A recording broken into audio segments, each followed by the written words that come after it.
Proton X50. Berapa income yang selesa kalau nak pakai kereta ni?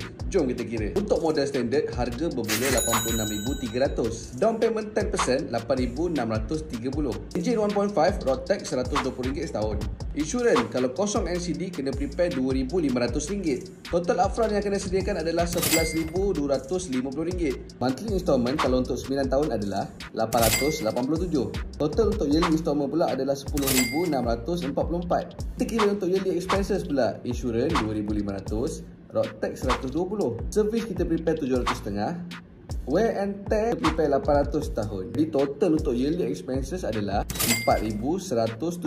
Tambahkan yearly expenses dengan yearly installment. Jadi total adalah RM14,814. Bahagikan pula dengan 12 bulan. Jadi sebulan kena prepare RM1,234. So berapa income bersih yang selesa dan sesuai? Let's say 30% daripada gaji, sebulan kena ada RM4,114. Kalau nak guna 20% daripada gaji, sebulan kena ada RM6,170 bersih tau. Kereta apa yang kita patut kira untuk next video? Cuba korang komen.